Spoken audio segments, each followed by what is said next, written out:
Welcome to the webinar, Positioning Underrepresented Minority Students for College, Best Practices of Precollegiate Pathway Programs. This webinar will be recorded and registrants will receive a link to the recording appearing on socialsciencespace.com. I'm Michael Todd, the editor of Social Science Space, which is the media sponsor of today's event. Social Science Space, in turn, is sponsored by Sage Publishing. Before I introduce the host of today's webinar, perhaps you could tell us a little bit about yourselves so our guests can know a bit about who they'll be talking to. We have a poll for a quick answer. And if you have questions for the guests, be sure to use the Q&A tab to type those in. Now, let me tell you a little bit about Curtis Byrd and Rihana Mason, both of Georgia State University and our host today. They have teamed to write the new book, Academic Pipeline Project, Diversifying Pathways from the Bachelors to Professoriate, published open access by Lever Press, and which is giving us the basis for today's webinar and two more webinars on the academic pipeline scheduled for later this year. And be sure to check Social Science Space and Academic Pipeline websites for updates on those events. Dr. Curtis Byrd is the special advisor to the provost at Georgia State University, or GSU. Dr. Byrd consults and provides leadership in GSU faculty and graduate student diversity and inclusion efforts. Most recently, he served as research associate and consultant for the HBCU STEM Undergraduate Success Center at Morehouse College. Prior to his time at Morehouse, he served for 8 years as the Assistant Dean of Graduate Studies and Senior Associate Director of Graduate Enrollment at Clark Atlanta University. And before this, he served as Director of Special Programs, Undergraduate Research, and Associate Director of the McNair Scholars Program at the University of Florida, and Director of the McNair Scholars Program at GSU. Dr. Rihana Mason, our moderator today, is a research scientist at the Urban Child Study Center at GSU. Prior to joining the UCSC, she served as an associate professor in psychology at Emmanuel College for several years, where she helped to expand the undergraduate curriculum in psychology. She is the 2021-22 president of the Southeastern Psychological Association and a member of the Psi-Chi Diversity Advisory Committee. Now let's hear from Dr. Mason. Thank you all for joining us today for our webinar. We're excited to talk to you about our latest book, Academic Pipeline Programs, Diversifying Pathways from the Bachelors to the Professoriate. But we're more excited about being able to engage in a dialogue between myself, Dr. Byrd, Dr. Ariel Cochrane-Brown, and Mr. Johnny Ray James. Please feel free to pay attention to the chat. We will be putting some links in the chat that will be helpful for you as we're mentioning different things on today. Also, please enter any of your questions that you may want us to answer in the Q&A box. We will have a time where we will answer questions at the end, but we're also looking for those questions so that we can integrate them into our dialogue. We're now going to hear from Dr. Byrd as he gives us an overview of our book and really just sets the stage as to why we're having this conversation today. Thank you, Dr. Mason. I'm very excited to be here to talk about this labor of love of the Academic Pipeline Project or program, Diversifying Pathways from the Bachelors to the Professoriate. Again, my name is Dr. Curtis Byrd, and I am the Special Advisor to the Provost on DEI efforts at Georgia State. In our highlighted book, we are excited to present to you and welcome you to the first of our 3 webinars on our book. We're excited to showcase this very unique document that reveals best practices, purpose, and nuances of how these initiatives support and move underrepresented populations through the academic process. Many of our top scholars who are low-income, first-generation, and underrepresented minorities have used some sort of an academic pipeline program, whether it be a pre-collegiate, collegiate, graduate professional, postdoctoral, or faculty initiative.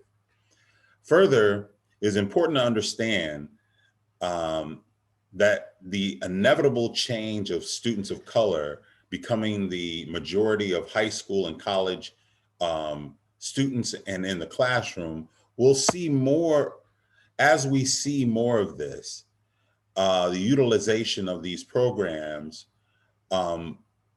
will be very, very important. Moreover, these initiatives will assist in diversifying our teachers and faculty. In fact, the New York Times reported in 2012, based on the US Census, that there are more children of color being born than white children right now. That was in 2012, which has steadily increased since then. Further, the National Center of Education Statistics project as early as 2020 or 2022, which is next year, 51% of college-bound high school graduates will be students of color. And by 2029, that is expected to increase to 55%. Many of these students come from low income and first gen populations into college. And these programs have certainly proven to be effective in increasing the likelihood of success in K through 12, college, and graduate and professional study. We were able to take an inventory to assess 21 hallmark academic pipeline programs in our book today that we're talking about, called the Thrive Index. The Thrive Inventory is a tool that's made up of 6 components: type of program, history of program, research, routine,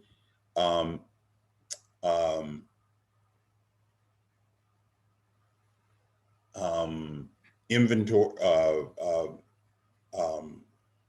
Identity and inclusion. identity and inclusion, I should know that, voice and expectation in the tool. This strength-based inventory instrument was framed using David Cooperrider's positive organizational development tool, Appreciative Inquiry, which helps us to understand programming based on the 4 Ds of discovering the best of what is, dreaming to envision what could be, designing what should be, and inevitably destiny of how to learn, empower, and execute.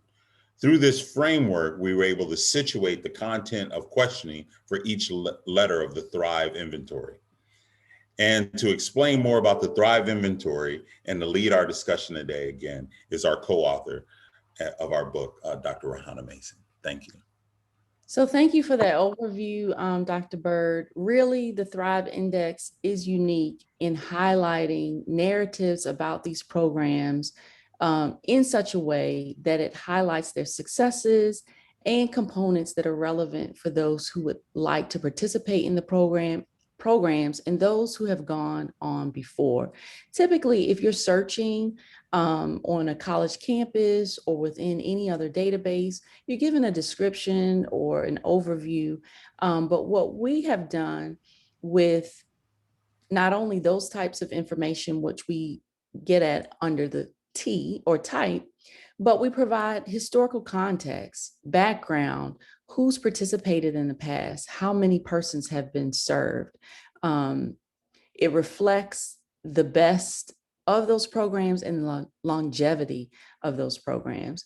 The research, routines, or responsibilities, what's expected once you're inside of that program, what's being learned.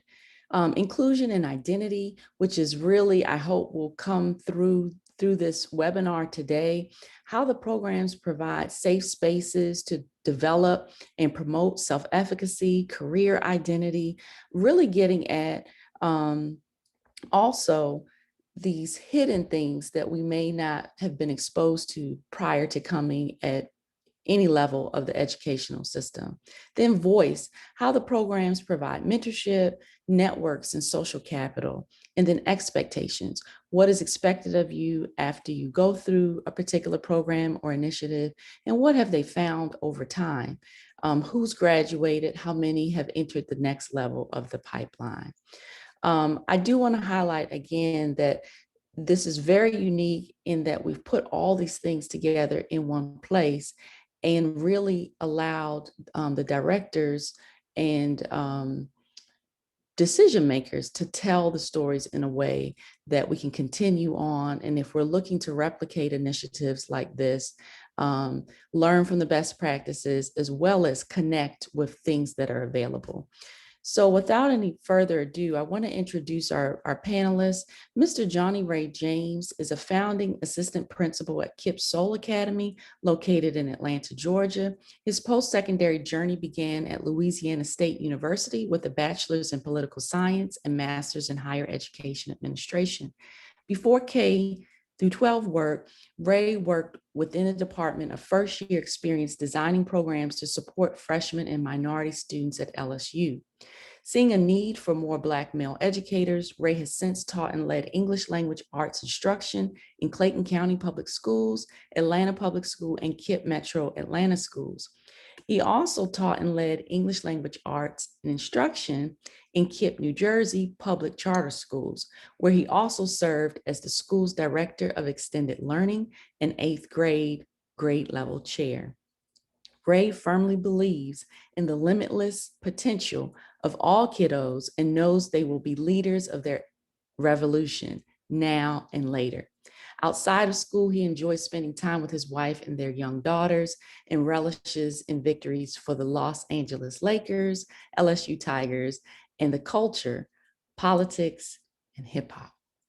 Dr. Ariel Cochrane-Brown is Regional Director Southeast on the National Program Team, leading and supporting College Advising Corps programs and special projects in 3 states, and working in collaboration with colleagues who lead programs in the Southeastern region.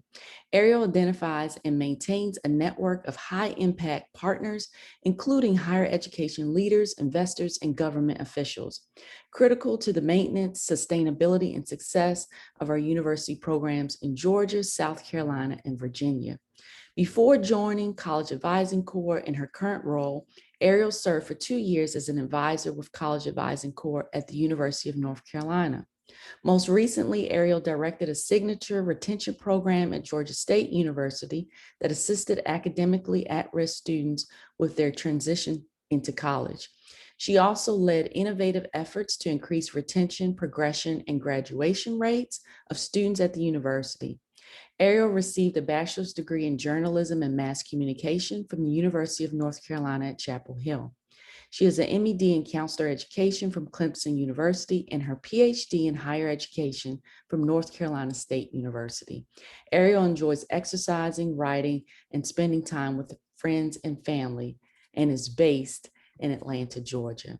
I think we have a well-equipped panel to talk to us about KIPP schools and their programming, as well as College Advising Corps. And we'll go ahead and start with Mr. Ray James. So good morning or good afternoon, depending on what side of the world that you're on right now. I'm here to talk about KIPP a little bit. One thing I will say is that I am not an expert of KIPP, but I am going to speak from my experience within KIPP and a little bit of what I know about KIPP. So before I transitioned into working in K through 12 schools, I did work in higher education at LSU in the Office of First Year Experience. And I noticed that there was a big gap or a big divide between the kids that actually made it to college versus those that didn't. And so I ended up going into teaching, and I started hearing about a charter school network, didn't really know what KIPP was or what the acronym stood for. But I liked the fact that they always push to and through college. At just about any KIPP school that you go to nationally, you're going to see college representation all over the walls in classrooms. And it was something that drew me into KIPP. Other things to know is that I've worked in KIPP schools in Atlanta and in New Jersey, and now back in Atlanta. KIPP nationally is a tuition-free public charter school network with KIPP regions spanning from coast to coast, New York, LA, Miami, Chicago, New Orleans, clearly Atlanta. We have nearly 113,000 students at over 255 schools nationally. Our student population is made up of about 55% African-American, about 17% ELL, and about 12% students who receive special education services. And other things to know, just a few good points to point out is that KIPP has a national graduation rate of right at about 94%. And compared to students from similar backgrounds, that's nearly 20% higher graduation rate in terms of students from low-income backgrounds. And in terms of students that we actually send to school, about 82% of our high school graduates matriculate to college. And that is compared to right at about 76% of students nationally, despite the demographic. Something that KIPP, as you can imagine, if you know anything about KIPP, KIPP is founded on the premise of 51% character, 49% academics, seeing that there is a big need to ensure that our kids have, as Dr. Mason, the social capital and the abilities to move and navigate in ways that are not just based on academic skills. Something that I'm particularly proud of for KIPP is some of the shifts that have been made within KIPP. And so if you know anything about KIPP, KIPP is an acronym and it stands for Knowledge is Power Program. And over the years, KIPP was founded in the 90s in Houston, Texas. Over the years, KIPP started to get kind of a bad rep, along with a lot of other charter networks, for somewhat the militarization of Black and brown bodies, some of the white leadership that was seen within schools. And last year, during the spark and the rise of protests and just racial reckoning happening in America, there were a few things that happened within KIPP. Since its inception, KIPP's mantra has been work hard, be nice. However, we know that that moniker or that mantra is kind of similar to the pick yourself up by your bootstraps. And so KIPP has since dropped that moniker. And now KIPP has not yet found a new moniker, but something that is true of every single KIPP region is that forgetting work hard and work nice, we want our kids to live choice-filled lives. Yes, we do want them to be academically prepared to go to college, but if a kid decides that after college they want to open up a business, we want to make sure that our kiddos are able to do that. If they want to go to the military, whatever it may be, we want to make sure that they are able to live choice-filled lives. And so there's been a big rise in culturally relevant teaching within schools, as well as some culturally and critical race theories that are infiltrating our schools. Students are getting educated on these things, as well as staff members are getting educated on these things. And so the reason I'm really proud of that is because nationally, a lot of schools have kind of operated in the way that KIPP schools have, where white supremacy and white normativity have been the things that make the schools go. But KIPP took a national stand against those things and is actively working to change some of those things. Some of the ways that kind of comes about is a program that I was able to work with directly in New Jersey. We had at my school at KIPP Rise Academy in Newark, New Jersey, we were able to form a partnership to get kids social capital. A little bit of backstory about myself. Growing up, I wanted to be an architect. Never had the ability or the social capital or just the network to learn what it would take to be an architect. I knew that I needed to be good at math and science, maybe draw a little bit, but I didn't really have any wherewithal to get there. Whereas a lot of other white or more fluent peers of mine growing up may have had access to networks and to people who could give them internships, or if nothing else, just a few background knowledge words that they can go and search up. And so that kind of stuck with me my entire life. And I had the opportunity to meet some really good folks at New Jersey Institute of Technology and connect with their Department of Architecture. And being that at the time I was in charge of my school's extracurricular programs, we were able to start a program called Kids for Kids. It was an after-school program where our kiddos were able to go to actually leave campus each week and go to NJIT and engage in programs that are only available there. So they were able to engage in architectural programs such as Rhino, CAD, and those are things that are very specific programs that are not just an app you can download onto a computer. And through that, our kids were able to learn and get background knowledge that literally will transform their ability to step into spaces and, if nothing else, have schema around these things and be able to engage in conversations that a typical middle schooler would not engage in. The program lasted for 12 weeks. We did have it last year, as you can imagine. The 2019-2020 school year, COVID kind of impacted some of that. And this past year, COVID has still kind of impacted it. But the program was an after-school program where kids were able to engage. Some of the ways that we made sure that this program was inclusive, our campus at my school, our campus program director was a white female. I myself am a Black male. The college students who kind of helped support our kiddos were all Latina females. And their, if I'm not mistaken, their chair of the Department of Architecture was a white female. And so we were very, very inclusive program. And through that, our kids were able to not only learn these skills and be affirmed in their identities, that they can do just about anything that they want to. they were also able to start to kind of design the world as they want to see it. So the culminating project that kids did out of this program was they designed their own classroom that would be a mock classroom that could exist at our school at Rise Academy in New Jersey.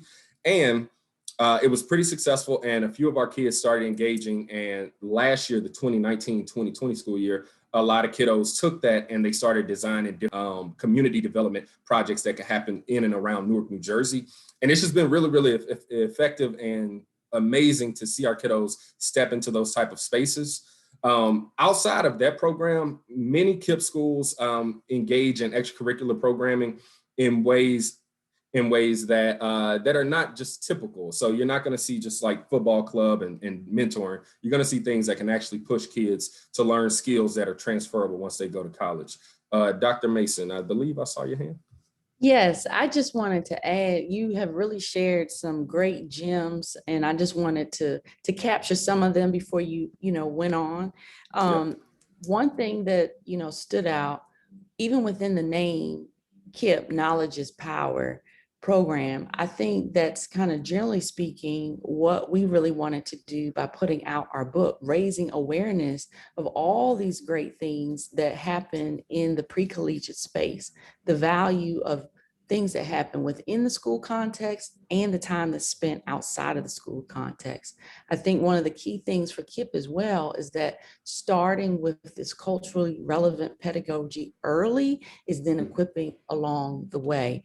And then lastly, something that you said also about leading choice-filled lives. I know there's some debate now about us even using this metaphor of a pipeline, whether we should be thinking about it talking about pathways or talking about this general ecosystem, but making sure that we don't discredit the choices that we make along the way. Maybe we don't go directly into the academy, but we come or have touch with the academy by those other choices that we make. And really there's importance of the jobs that we take, the apprenticeships that we are exposed to, but we all have our place in this ecosystem. So I just wanted to make sure that I captured all of that. So please continue sharing about your work in KIPP. Will do.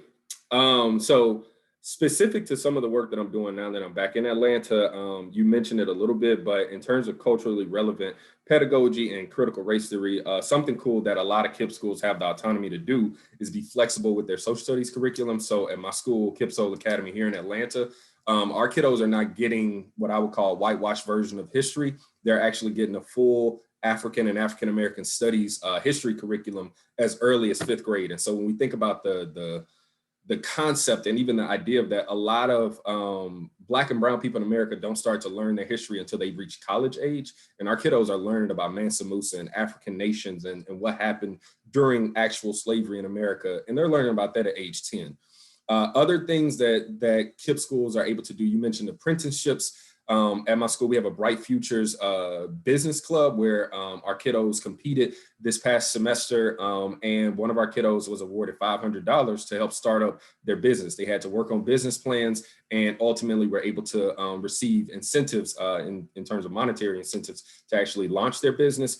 We have a Young Litigators Club, which, as you can imagine, is for kiddos who want to engage in law practice. We have a teacher who's a former attorney and is still connected to attorneys, and they were able to be in a moot court, I believe that's how you pronounce it, moot court competition, where they were able to actually present to judges and be critiqued. And one of our kiddos actually won the oratory contest.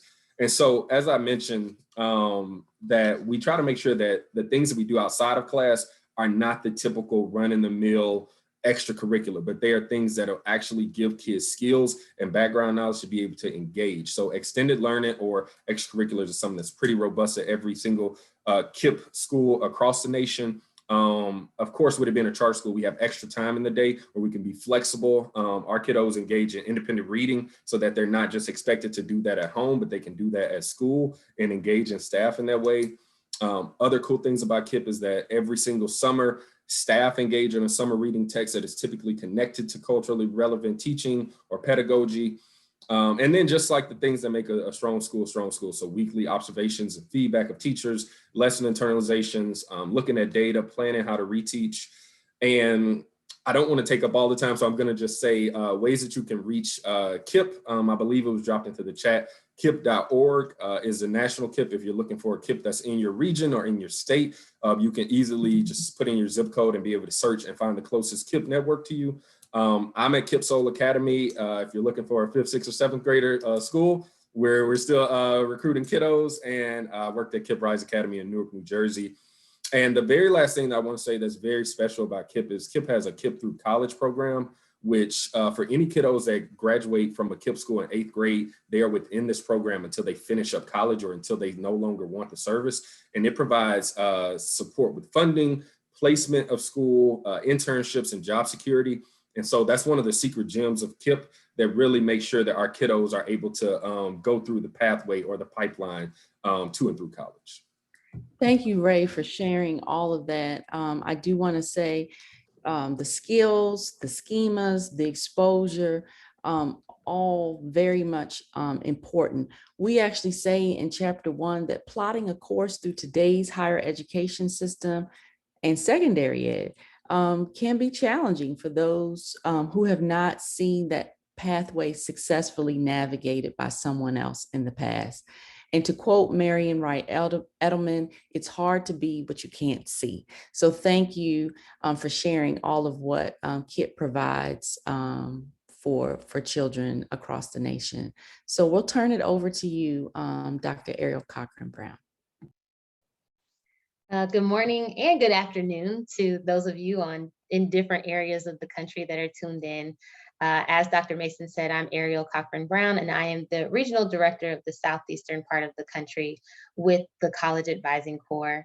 And I'm very excited to share a lot about what the program does today, particularly because, as mentioned in my bio, I actually served as a college advisor when I initially graduated from Chapel Hill, and then went on to become a professional student, as my mom described me, for quite some time, pursuing graduate degrees, and returned back to CAC's national office on a national level upon the conclusion of my doctoral program. So I really like to situate how I converse about the program through the lens of a former advisor and also someone who is now a part of the national team. And I'm very excited to root this conversation a bit in the Thrive framework that is outlined and articulated in the book.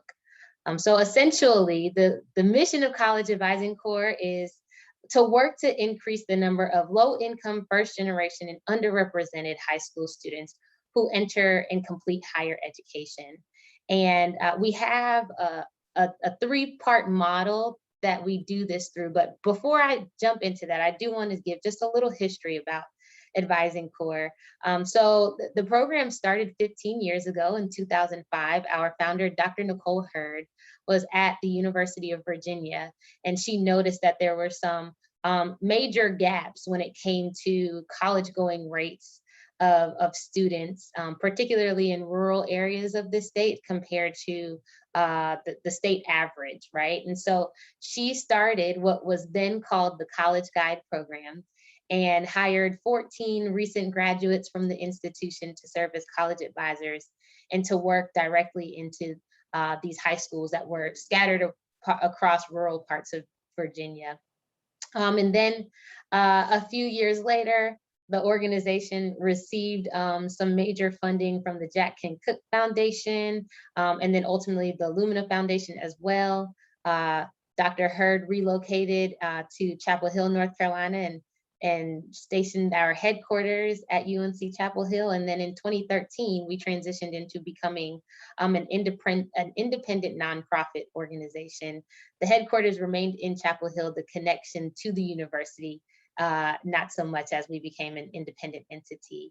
And now looking at where we are today, 15 years later, we are the largest nonprofit college access organization with 803 advisors serving 269,000 students in 745 schools across 17 states and 31 partner programs.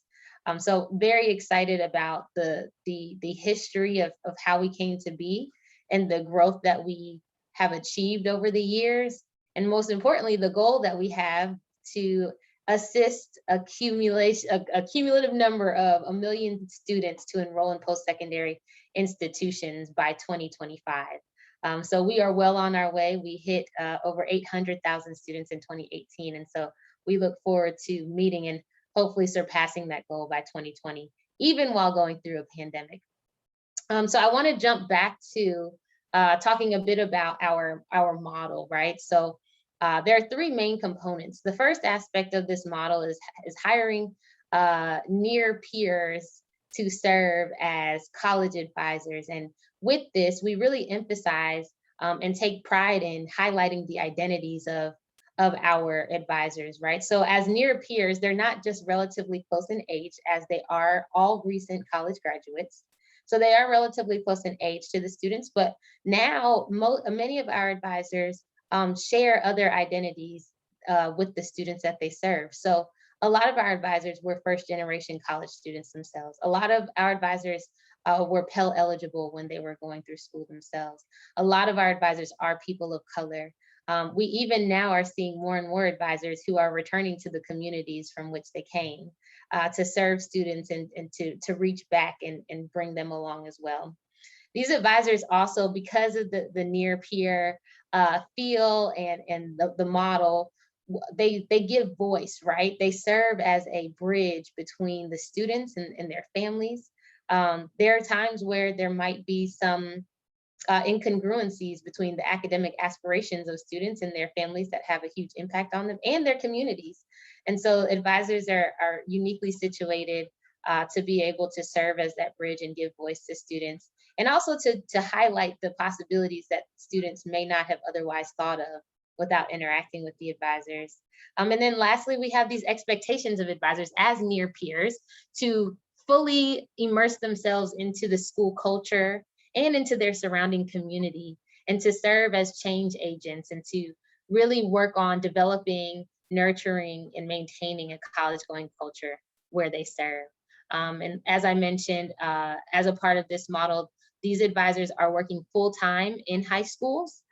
So just like the rest of the school staff, even though they aren't necessarily a part of the district officially or formally, they are right there in the trenches with the rest of the faculty and staff and administrators on these high school campuses throughout the country.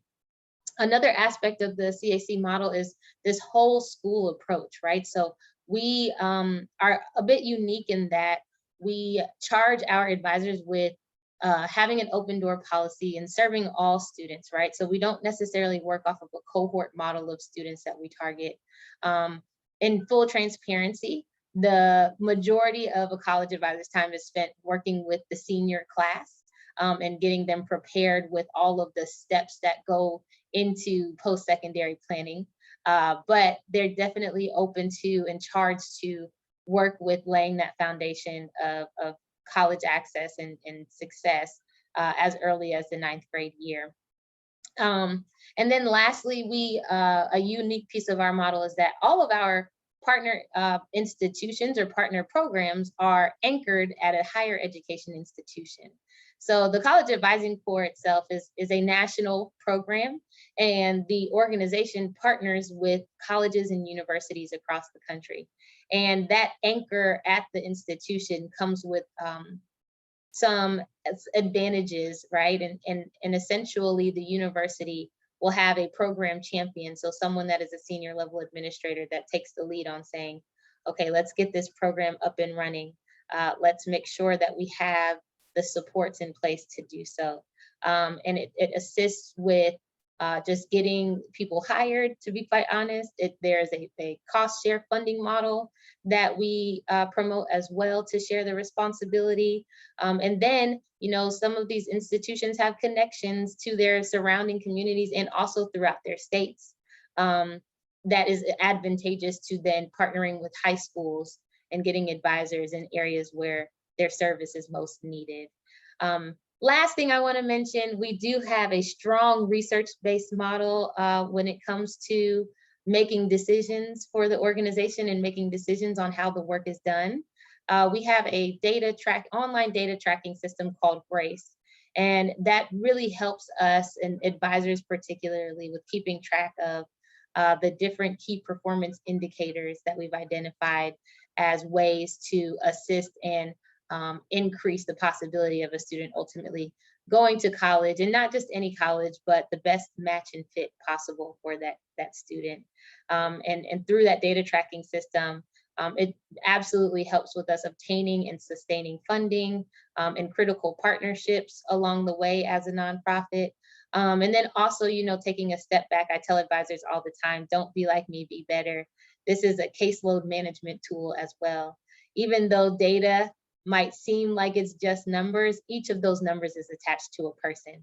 And so every time you do something with an individual, it's important that you track that, and that you are keeping in touch with what's going on with each of the students that you're serving, and making sure that you're serving as many students as possible.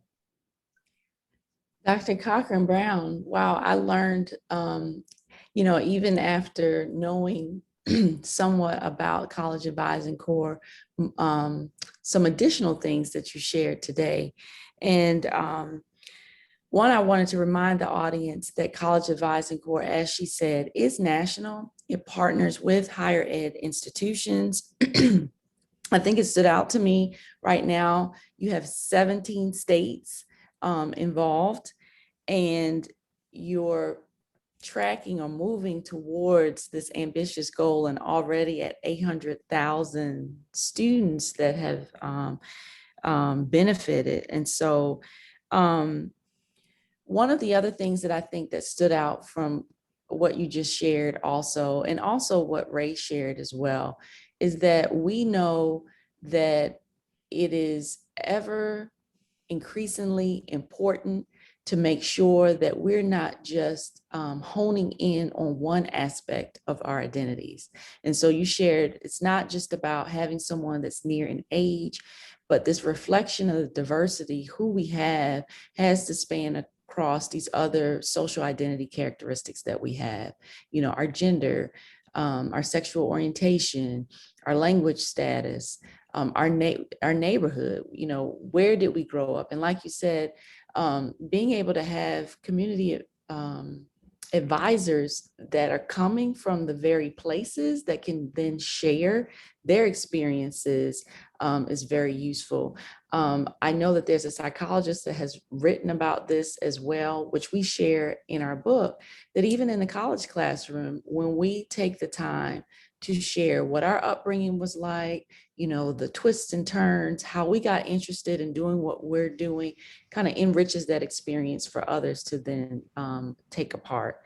And then much of what both you, Ray, and yourself shared really gets me to thinking about community-based participatory research, where we have collective and reflective systematic inquiry into what's going on. So thank you for sharing, the data that you are tracking and making sure that it's beneficial for social change. I know that we still have, a few minutes before we open up to Q&A, and let me just make sure, I know we want to kind of wrap up. Dr. Byrd, you may have some comments now that you want to go ahead and, share, but let's keep this dialogue going, and we can go back and forth. If Dr. Brown, Cochrane-Brown, if there's things that you heard Mr. Ray James talk about that you want to, piggyback on, let's keep this going. And for our audience, please go ahead and start adding your questions into the question and answer. I know we have someone already that has said that KIPP is wonderful, and that believes that they have a son that is teaching. I'm trying to find that window again so I can quote this. KIPP is wonderful. My son taught AP World History in MA for a number of years. So Massachusetts, the students are very impressive. So thanks for sharing that. Please continue to drop comments, hand claps if you will, anything that you want to give us feedback as we continue to dialogue. Yeah, I'd like to just chime in and say that I'm of course very impressed with how these programs also use their alumni, and it circles back, because that's the premise of why these initiatives are so important for underserved populations, is to see themselves in these scenarios, and to see themselves in the classroom, and to see themselves as people who actually succeed and then move on into college, and to have that direct interpretation, and that vision of seeing someone like themselves that succeed and moving through the pipeline is critical for this journey. So I really appreciate both Dr. Brown and Mr. James' comments. Did you have something you wanted to say, Mr. James, before I didn't, but you kind of took the words out of my mouth. That's something that KIPP kind of prides itself on, is making sure that alumni actually come back and teach in the schools that we have. And of course, like for some schools, like my school, we're year one, so it'll be a few years before our kiddos are of age. But that is one of the most transformative things for kids to be able to see a teacher that's like, no, I actually went to this school. I went to a school around the corner, and now I'm back teaching in this community. And as Dr. Mason said, they won't be what they don't see, and they will be what they do see. Exactly. Well, I'll go into kind of giving a quick overview, because I wanted to also leave enough time for folks to chime in. So as we discussed our two highlighted programs of pre-collegiate programs in our book, and for this webinar, we'd be remiss not to mention other hallmark initiatives that are in this section, including from KIPP and College Advising Corps to the United Negro College Fund, UNCF programs of the Portfolio Project, and Fund 2 Foundation STEM Scholars Program, as well as the UMBC, University of Maryland, Baltimore County Meyerhoff Scholars Program. Common elements to all of these programs in this section, based on our Thrive inventory, are the programs have been in existence for more than 10 years. Actually, most of them over 20 to 30 years, in fact, providing academic skills and training, college to career pathway preparation, advising network professional development opportunities, as well as developing academic identity, mentorship, high school completion, college admissions, as well as enrollment preparation. These are all critical to successfully matriculating and graduating from high school and seamlessly moving into college. Further, initiatives like the UMBC Meyerhoff Scholars Program works to bridge URM students and scholars from high school to college and prepare for graduate study even further down the pipeline in order to diversify the Professoriate, again, having that reflection of yourself in the college classroom. As we were saying before, there's going to be a multicultural classroom at the collegiate level and beyond every year as the United States does change demographically. What's interesting about the Meyerhoff Scholars Program is that other institutions have modeled this initiative. The Millennium Scholars Program at Penn State, Chancellor's Science Scholars Program at UNC Chapel Hill, the Howard Hughes Medical Institute, and also the Zuckerbergs of Facebook funded a model of these programs at UC Berkeley and UC San Diego, modeled after the Meyerhoff program. Again, this is interesting how all of these initiatives, including College Advising Corps and KIPP, they're all using a lot of the same types of tools to help these initiatives that are highlighted in the book as well. What is needed and what is very interesting to note is the best practices and commonalities of these initiatives to assist URM and low-income first-gen students to succeed and pursue college degrees and beyond. As we transition back into this conversation, we hope you've gained a lot of critical information about these initiatives that allow underserved populations the opportunity to become upwardly mobile and prosper in the new world of today. So I guess we can go on and start having a little bit of dialogue with the group here. I wanted to take a moment to chime in and just to highlight the importance of collaboration and the idea of it almost it taking a village, right? And it doesn't stop when you turn 18 and you're technically not a child anymore. So for example, we partner at times with KIPP schools. I know here in Atlanta, we have a college advisor who is serving students in the KIPP school in Atlanta Public Schools. But we also charge advisors not only to help students find the best match and fit, because we know that students are more likely to persist to degree completion when they have a school that they match to. So that means that their quantitative credentials, right, their GPA, their standardized test scores, possibly the number of, AP or honors level classes match well to a school, but also that fit, right? Or like we call it the art, is the proximity to home. Is it in an urban environment? Is it in a rural environment? And what is the average class size? And what type of activities are on campus or support services? And what is the demographics of the student body look like? All of that plays into a student's ability to build a sense of belonging, which is oftentimes imperative to that first year retention and then the persistence to degree completion. And so our college advisors are also charged with forming relationships with different institutions across their respective states.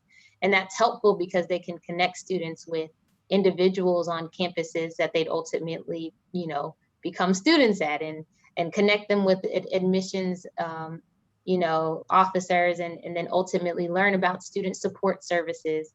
I used to tell students as a college advisor, I can get you to college, but I can't keep you there. And then I realized there are some ways that we could help keep them there. And what we do on our end is, like I said, helping students find that optimal match and fit institution. And then we also hope to pass them along so that they'll be well received and well supported once they get to school. It definitely takes a village, and we are lifelong learners, which is, one of the reasons that Dr. Byrd and I didn't stop with telling the stories of pre-collegiate programs, but our book spans all the way into faculty and beyond, because we still, if we haven't been outside, let's say for someone who's spent a lot of years in the Southeast, what happens if I decide, take a faculty position on the West Coast or something of that nature? Where can I find that sense of belonging as well? I hope that our audience is listening and saying, hey, we do special things as well. There's an opportunity for you to highlight the awesome things that you're doing for students within the pre-collegiate space. If some of the things that Dr. Cochrane-Brown and Mr. James have talked about are happening at your schools, or you've made alliances with other programs, check out our database. It's the interactive appendix that's attached to our book. The link is now in the chat. We are in need of program directors, those who have the information to tell, to submit a listing and tell your story through the lens of our Thrive Index framework. Tell us about, who you serve, how long you've been serving, the special programming that really connects across identities, gives voice to your participants, how you use mentors, and then whatever you have that you think would attract or help individuals find that fit. If that's something that you do, there's a space for you to share that as well.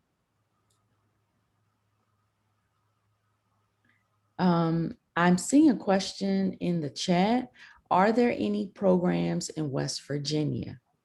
So I'm going to let the panelists chime in if if there's connections with KIPP schools and college advising corps. But I also will say, as we're collecting, more information, we can guarantee that there is some type of programming nationwide. And one of the benefits of our database is being able to filter, by state and by region. So Dr. Cochrane-Brown or Ray, are you aware of, have you all infiltrated West Virginia? So one thing I will say that I'm very proud and happy to hear about College Advising Corps is that you guys do particularly seek out those in rural communities, because I'm from a rural community in Louisiana. However, one thing that I've always said about KIPP is that KIPP needs to go to more rural communities. KIPP is typically in more urban areas, which typically have a higher population of low income or Black and brown kids. But the closest KIPP to West Virginia is actually in Virginia, but it's not, unfortunately, not in West Virginia right now. Yes, so right now we do not have any partner institutions out of West Virginia. As I mentioned before, with our model, what we do is we partner with colleges and universities and in various states across the country. And while we are done expanding for this immediate upcoming school year, we are always open to having conversations with people in different places to just learn more about your state and possibly your institution, and to share more about what CAC is doing and could offer. So please feel free, if anyone would like to reach out, I could share my contact information and just have an informational conversation offline. Great. We have another question. Are there KIPP schools in Louisiana, and what are their extracurriculars? The extracurricular programs are going to be very, very school specific. And so you would definitely need to reach out directly to some of the schools to see what they have. There is a pretty large network of KIPP schools located in New Orleans. And this is like somewhat public, somewhat private information. KIPP will be expanding to Baton Rouge, which is the capital of Louisiana. It's a bit more rural than the city of New Orleans. And they'll be expanding there, if I'm not mistaken, next school year. And one thing to know about KIPP nationally is that if you are in a region or in an area within the country where you can galvanize enough parents to express a need or a desire for a KIPP school, you can easily go online to kipp.org and be able to subscribe to a newsletter, and someone can reach out to you. And as I said, if you can galvanize enough parents, KIPP would be interested in potentially founding a school in the area. So I think both of you all mentioned some, significant partnerships that or alliances that you made either with higher ed institutions or funders. I know that in the news now, philanthropists have been very generous in giving funds for different initiatives. Are there any comments you may want to share about, how to start those relationships as well? Any pitches you may want to say, hey, we have a need. I mean, even by our audience, looking for either new sites or new connections, just anything you'd like to share about even sustaining, what's already in existence. I'll speak specifically to my experience within KIPP. In terms of funders and things of that nature, KIPP is funded, is because it's a public school, it is funded through local and state and federal dollars. However, because it's a charter school, we can also accept donations from generous donors. And in terms of the donations that schools get, a lot of it is based on people power. And so it is 100% dependent on the people that are in that school. Particularly when I was in New Jersey, the way we were able to get funding for our kids to even have a bus weekly that took 20 some odd kids to NJIT every single week was that we were able to get we were highlighted on the news in Fox 5 in New York. And there were some architects based out of the city of New York who saw us and were like, hey, we want to donate to you guys. How can we donate? And so they were able to contact our regional office and be able to get those funds directly to our school so that we could fund the bus so the kids could be able to get there and back. And then particular to my school in New Jersey, about 15 of our teachers just went through a Science of Reading program. We did it for 100% free. It was with partnership that based on a personal relationship that I had with the school based out of Philadelphia. And so with regard to funding for KIPP, we're pretty open to any funds that you guys would be willing to donate. But as I said, it's very, very based on the people that are in the school and the relationships that they have with funders and with just different networks.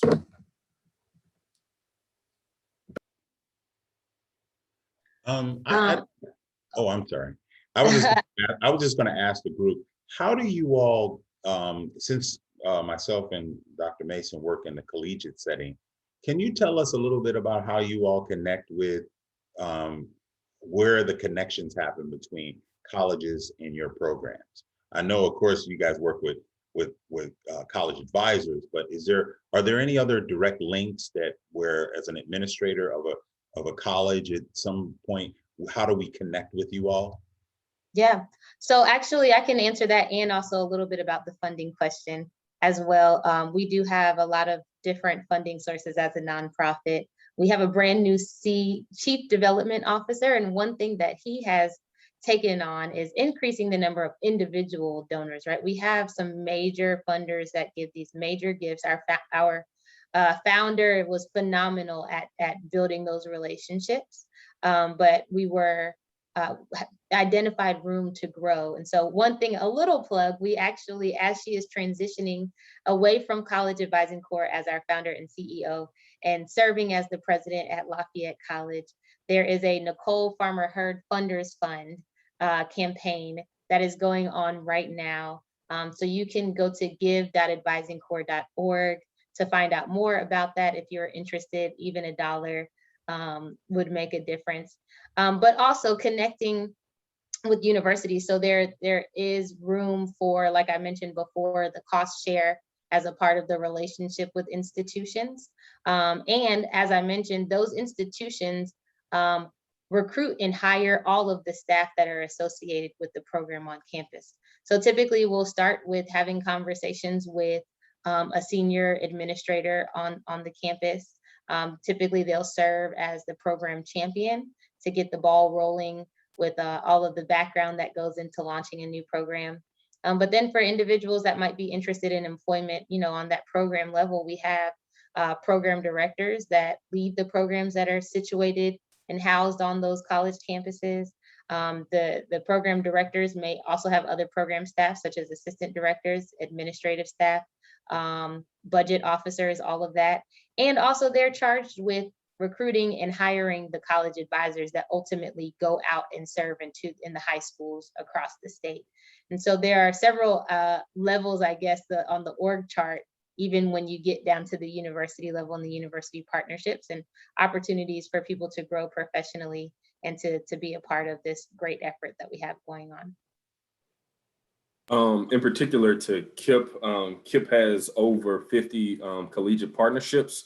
And I mentioned at the very end of when I was talking that we have a KIPP through college program, which works directly with those colleges. And so they do a lot of advising, which Dr. Brown kind of talked about, as well as they ensure that kiddos are able to get funding, are able to secure funding for those colleges, as well as supports throughout. So they're able to connect them to student support services, or able to connect them through a writing workshop that a kid may need. And in terms of how that kind of looks in schools, a lot of the schools that we have partnerships with, our kiddos are able to go on, and of course, COVID has kind of changed those things, are able to go on college tours, which for a lot of students who are first generation, just being on a college campus is pretty transformational, because a lot of kids that are first generation, they may never pass through a college campus. And they're able to go on, most schools, kids go on at least 4 college tours during the school year. And those college tours are free, and kids are able to get kind of behind the scenes look at what the school looks like and what a typical class would be. But those partnerships are done through our KIPP through college team. Thank you all for sharing that information. We had someone else said we would love to see opportunities in Cincinnati, Ohio. So I think that we definitely have seen or have heard the benefits of both programs. And as Dr. Byrd mentioned, there are other hallmark programs that add to the village. And they also provide these opportunities for exposure, not only to the culture, what might be expected of college, how to prepare yourself for college. What are those other choices, as Mr. James says, is part of, all the things that make us who we are. How do we situate, our desires and dreams into, making these decisions? At the beginning, I think we saw that we had a lot of K through 12, either teachers or staff, as well as those in higher ed. I hope that you all have benefited as much as I have today through this dialogue with our panelists and with Dr. Byrd. If you have, you're thinking now, how can I connect? Please feel free to reach out. Look at the links that we dropped in the chat as well. And if you're in the K through 12 space or in higher ed, and we've just kind of whet your appetite to what else will we tell you about in chapters 3 through 6, we have 2 additional webinars coming up in almost this month, July. I'm fast forwarding us to tomorrow, but transitioning from the bachelor's to the professoriate, collegiate, and graduate pipeline programs, which will include panelist Ansley Abraham, who I think also joined us today in the audience from SREB's Doctoral Scholars Program, and Thais Bingham Hickman, the Associate Director of the Leadership Alliance. We will drop the registration information for that one, which is happening in late July. And then in September, we have our 3rd webinar, Leveraging Academic Pipeline Programs into the Professoriate, which will include Freeman Rabowski, the president of University of Maryland, Baltimore County, and the founder of the Meyerhoff Scholars Program, as well as Jamal Watson, the executive editor for Diverse Issues in Higher Education. And we really hope to take all of the rich information that was shared in webinars 1 and 2 and think about how we can change and be prepared for this landscape that Dr. Byrd mentioned is really changing to be more multicultural. So thank you again for everyone who's joined. We appreciate you being here with us today.